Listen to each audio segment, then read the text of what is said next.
ओम श्री ओम श्री ओम श्री।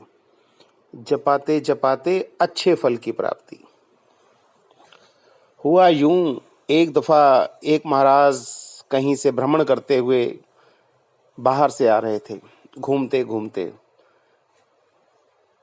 महाराज थे, उनके साथ उनका शिष्य था और शिष्य के साथ साथ महाराज के कंधे पर बैठा हुआ एक बड़ा सुंदर सा तोता था। और महाराज मस्ती में चले आ रहे हैं। आते आते एक गांव में पहुंचे। जैसे ही गांव में पहुंचे, बड़ा सुंदर सा गांव था, विचित्र सा गांव था। तो जैसे ही गांव में उन्होंने प्रवेश करा भिक्षा लेने के लिए, तो सामने ही एक कुटिया पड़ी। उस कुटिया के बाहर एक स्त्री वस्त्र सुखा रही थी। और जैसे ही उस स्त्री ने जो वस्त्र सुखा रही थी, उसने संत को आते हुए देखा तो रास्ते से हटने का प्रयास करा और कुटिया में प्रवेश करने की कोशिश करी। तब तक वो माई ये कार्य कर पाती, तब तक महाराज ने उसको आवाज दे के कह दिया, माई भिक्षा दे, कुछ भोजन करा दे। जब ये बात माई को कहा कि भिक्षा दे और कुछ भोजन करा दे, और माई कुछ कहती, इतने में ही अपने कंधे पे रखी हुई झोली माई की दहलीज पे रखी और वहीं पर बैठ गए। वो स्त्री, वो माई कहती, महाराज, ना तो मैं आपको भिक्षा दे सकती हूँ और ना मैं आपको भोजन करा सकती हूँ। जब ये बात माई ने, उस स्त्री ने महाराज को कहा, तो महाराज बड़े ध्यान पूर्वक उसकी वाणी को सुनते हैं, उसको ऊपर से लेके नीचे तक निहारते हैं कि इतनी सुंदर स्त्री, इतने शर्मीले ध्यान की स्त्री, और इस प्रकार से क्यों मना कर रही है कि ना मैं आपको भिक्षा दे सकती हूँ और ना ही मैं आपको भोजन करा सकती हूँ। महाराज बोले, माई, अब तो हमने यहाँ पे झोली रख ली है और तेरे आंगन में हमने डेरा लगा लिया है, बैठ गए हैं। आज तो हम भोजन यहीं ही पाएंगे। पर ये बता कि ये किस बात पे कहा कि ना तो मैं आपको भिक्षा दे सकती हूँ और ना ही मैं आपको भोजन करा सकती हूँ। ये किस बात से कहा? क्या घर पे कुछ देने को नहीं है? क्या घर पे अनाज नहीं है? क्या घर पे आटा नहीं है या ईंधन नहीं है? स्त्री ने कहा, महाराज, आपकी कृपा से, प्रभु की कृपा से मेरे पास सब कुछ दिया हुआ है। कह रहे, जब दिया हुआ है तो भोजन करा। बड़े विनम्र भाव से बोला। स्त्री ने फिर कहा, महाराज, मैं भोजन नहीं करा सकती।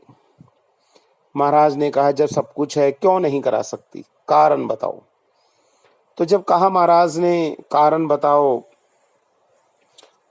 तो स्त्री ने कहा, महाराज, मैं क्या बताऊं, मैं आपको भोजन क्यों नहीं करा सकती?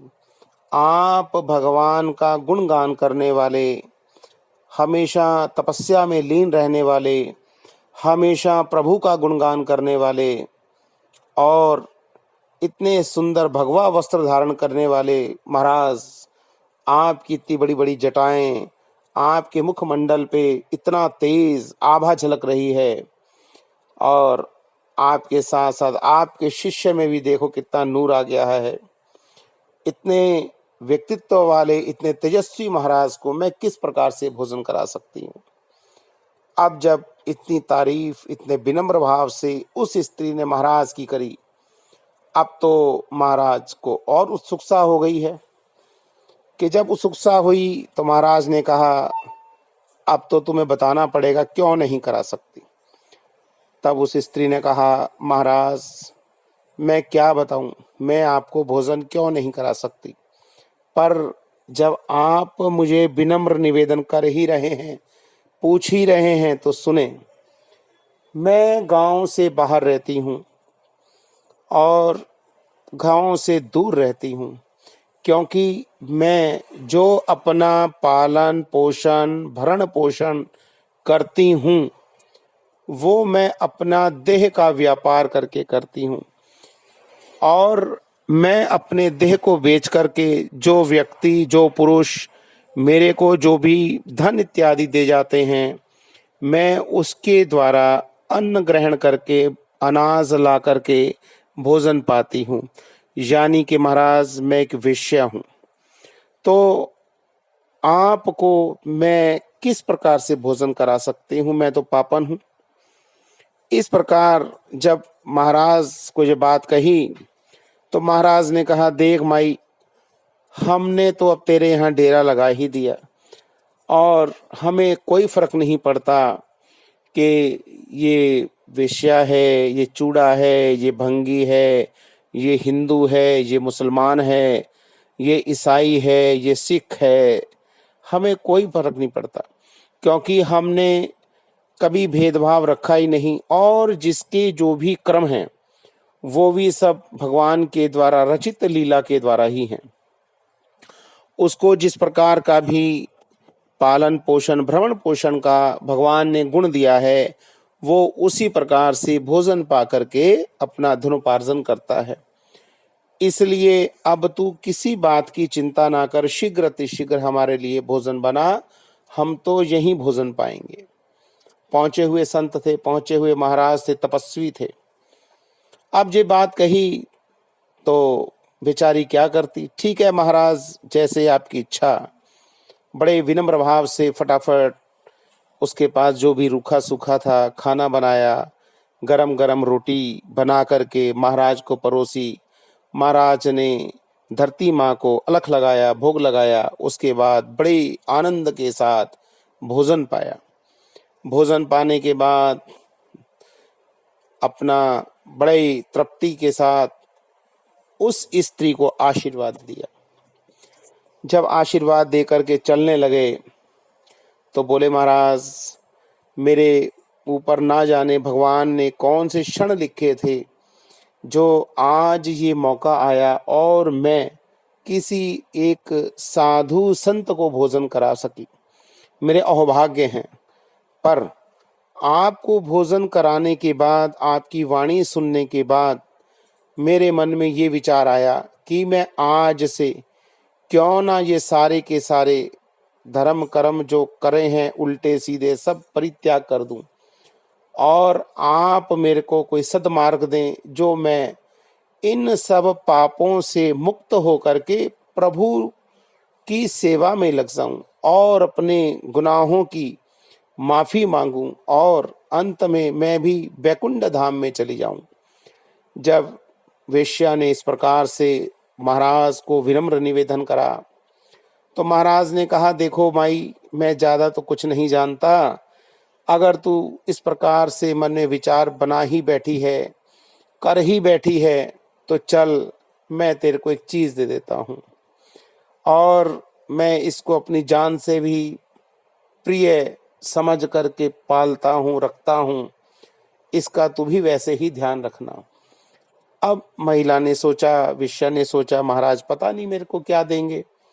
सोच के कहा, क्यों नहीं महाराज, आप मेरे को दीक्षित दें, मेरे को जो भी आदेश देंगे मैं उसका परिपूर्ण पालन करूंगी, यथासंभव प्रयास करके उसका पालन करूंगी, आपके बताए हुए सदमार्ग पे चलूंगी।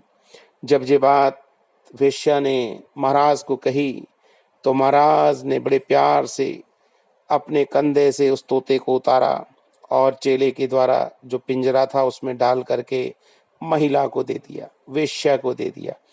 कहते, माई ये तोता है, इसको संभाल के रखना, ये मुझे बड़ा प्रिय है, ये मुझे सुबह उठाता है, सब कुछ रटाता है और मनुष्य की वाणी भी बोल लेता है।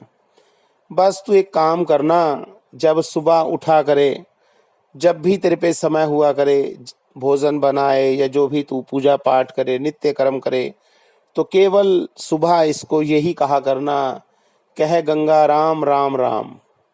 कितना ही इसको रटाना है, जब भी तेरे पे समय हो इसको ये रटाते रहना। और कह करके उसको आशीर्वाद दिया और तोता वेश्या को सौंप करके महाराज वहां से चल पड़े। और कहा महाराज ने कि माई चिंता ना कर, जब हमने यहाँ पर पैर रोक लिया, भोजन पा लिया, भिक्षा ग्रहण कर ली, तो जा तेरा भी कल्याण होगा। और इस तोते को नित्य यही रटाना, बोल गंगा राम राम राम। जितना रटाएगी तेरा कल्याण होगा। इतनी बात कह के महाराज वहां से चले गए।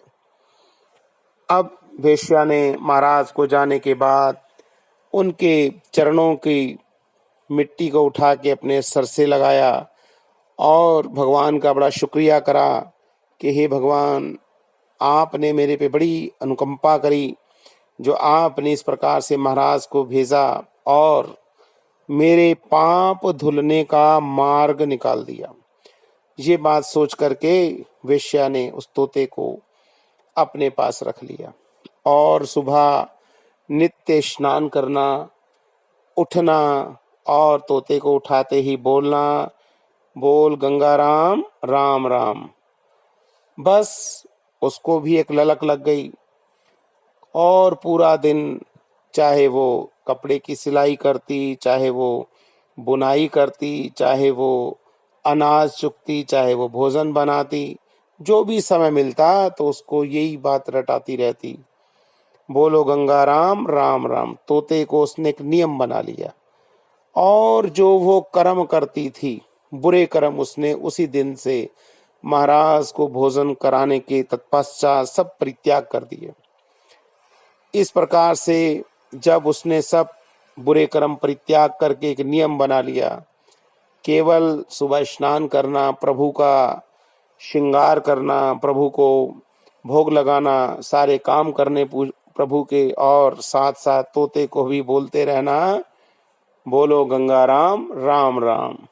समय बीतता चला गया, समय बीतता चला गया और जिस प्रकार से वेश्या उसे राम राम जपाती चली गई और वो भी राम राम का ओंकारा देता गया और उसके सारे पाप धुलते चले गए।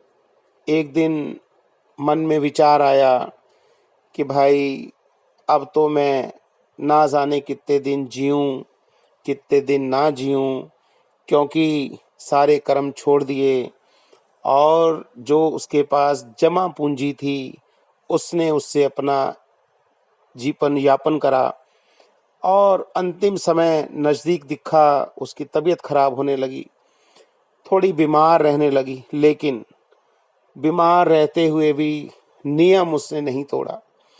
वही भगवान का श्रृंगार करना और लेटे हुए अगर श्रृंगार नहीं कर पाती तो भी यही कहती कि बोल गंगा राम राम राम। इस प्रकार रोज यही रटाती रहती। अंत में तबीयत इतनी खराब हुई, इतनी खराब हुई कि उसे उठा ही ना जाए। अब जब उठा ना जाए तो उसने तोते के पिंजरे को अपने पास रख लिया। आकर के जब उसकी आंख खुलती, नशा टूटता, तबीयत खराब हो गई थी, तो भी बोल देती गंगा राम, बोल राम राम। गंगा राम भी बोल दिया राम राम। एक दिन ऐसा आया, उसके मन में ये विचार आया कि कहीं ऐसा ना हो कि मैं ये सुबह इसको ये ना रटा पाऊं कि गंगा राम बोल राम राम, और अगर मुझे कुछ हो गया इस बेचारे को कौन मुक्त करेगा, कौन आज़ाद करेगा, ये तो भूखा प्यासा ही पिंजरे में मर जाएगा।